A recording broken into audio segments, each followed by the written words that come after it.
Morning. Yes, we're back with another episode, another Triplet Riders. Today we have two DJs in the house and their lovely friend.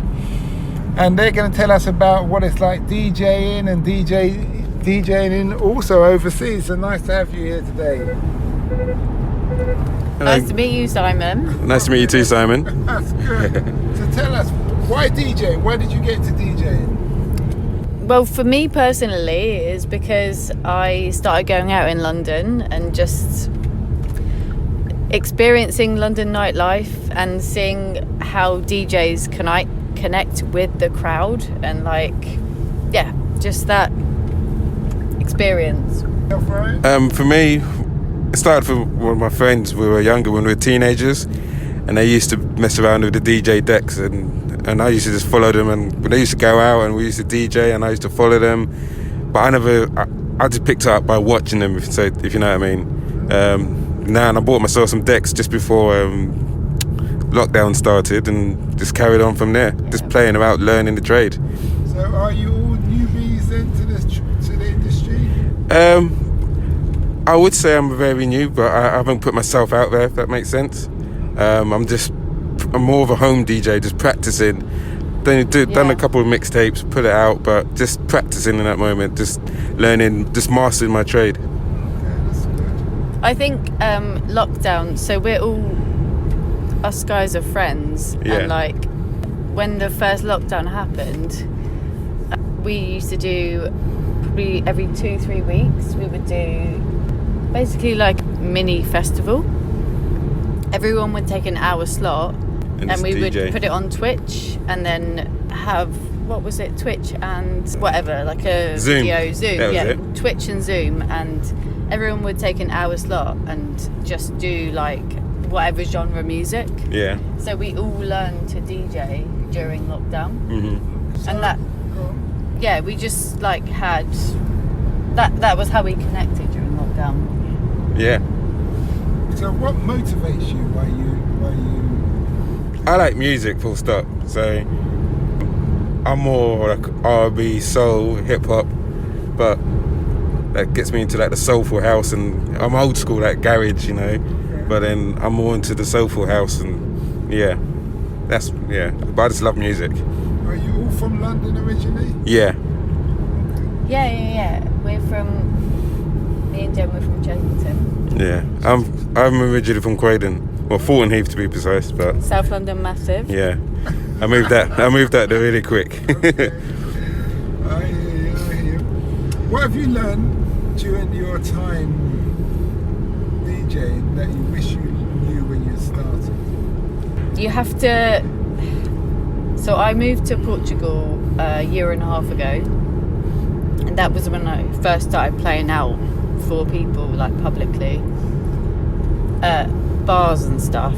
And I just learned that you have to kind of expand I have the music that I love, which is house, garage, drum and bass, but obviously there's no garage scene in Portugal. It's a very London thing, a very UK thing. Same with drum and bass. So you just have to kind of expand your genre. Your genre. So for me it's house. Like I can expand house, and I can I don't even know what I'm talking about really.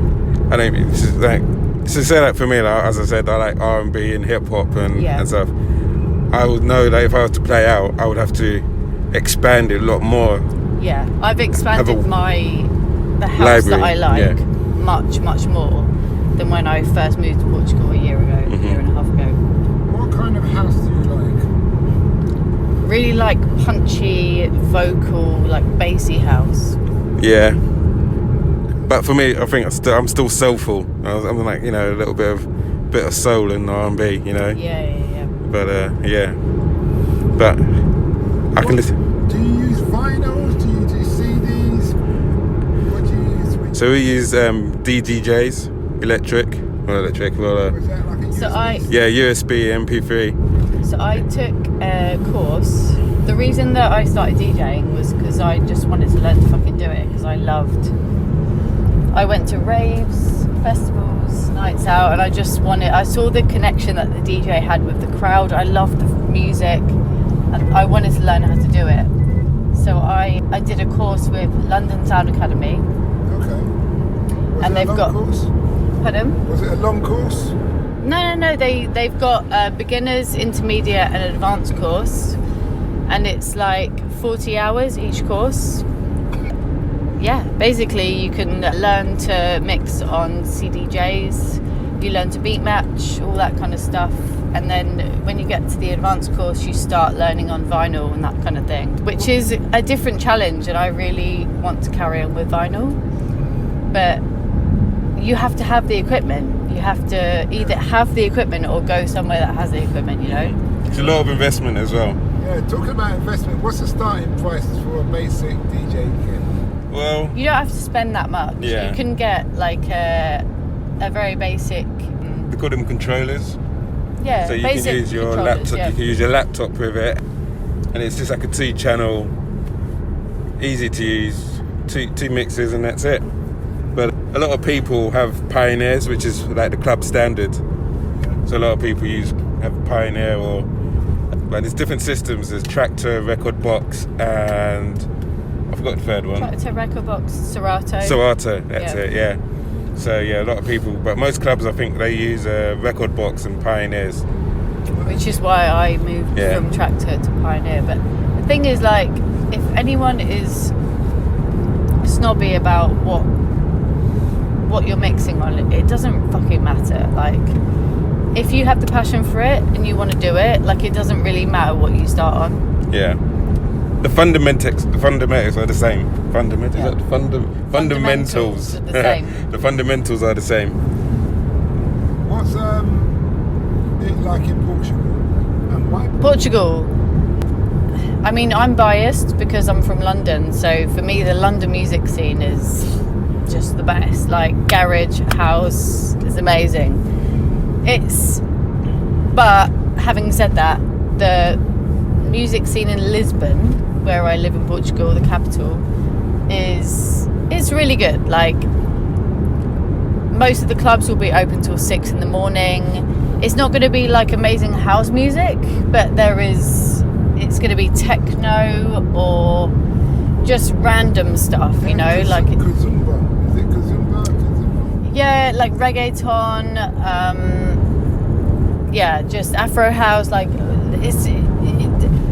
it's not like London where like you see like DJs that you like or like labels that you like putting on nights at nights at a certain club, like, but the nightlife is still really, really good there, and it goes on till really, really late as well.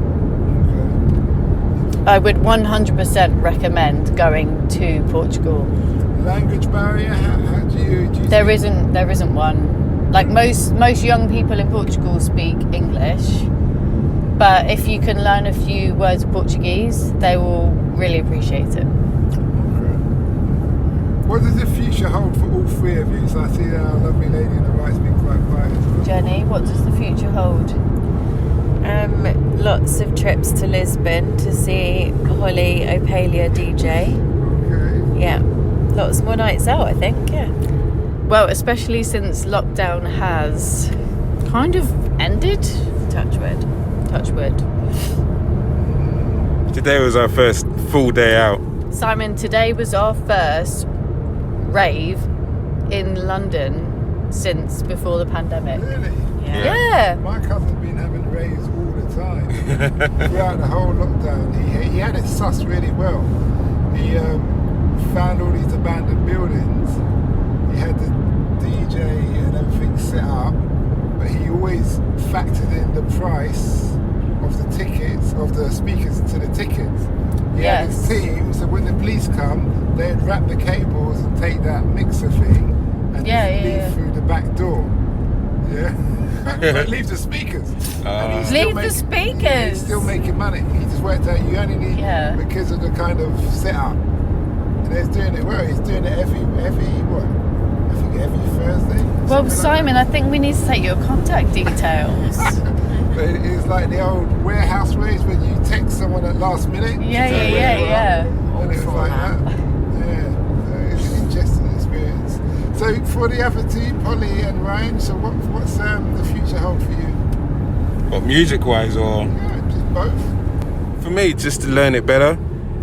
I'm still learning. Yeah, just learn and admire new music. If you could DJ with anybody, who would it be? For me, it'd be EZ. Oh, that's what I was Yeah. going to say. EZ. He's a fucking master. Okay. EZ and Norris the Boss Windross. I only just found out about this guy Cole Cox. Cole Cox. He's been DJing for Cole years. Cox is a master. Yeah, I liked his. I watched the Netflix documentary where I found out about him. Yeah, he's great. really good. He's amazing. I really Do you remember that now? Yeah. I'm not a massive fan of techno, which Carl Cox is a master of techno and house music, and basically just any music. He just has the biggest record collection ever. How does the music make you feel? And I wonder Just if someone forgets feels all of my worries. Like, I'm just in the moment. Whenever I'm listening to music or playing music or dancing to music, I'm just in the moment. you. Okay. And I saw the lady behind me. I forgot her name. Jenny. How does music make you feel? I'm just interested because to me, there's always a spiritual side to everything. Yeah. This is why I'm asking you three all the same question on this note. I want to hear from all three of you how it makes you feel. Yeah, and like if you've got the right music, it can change your mood. It can change your day around, and it can be the difference between going home early and staying out too late. Yeah. Staying out too late. Yeah, way too late. There's no such thing as too late. Ryan, what about you? How does it make you feel, mate? Happy. Yeah, I hear. You know, and it also can take you to it can take you to places mentally and emotionally. It's just good vibes. Some of the best memories are listening to music with people that I love, you know, whether I'm in a club or a festival or whatever. Like, music is some of the best memories. Well, thanks a lot for that. We're coming to the end of the journey now. Okay. So, I wish you well in your future endeavours of music. Thank you. Oh, before we go, where can we find you? I'm on Instagram. My Instagram is Raya Napa. That's RYA.NAPA. I'm on Instagram, Opalia DJ. OPALIADJ.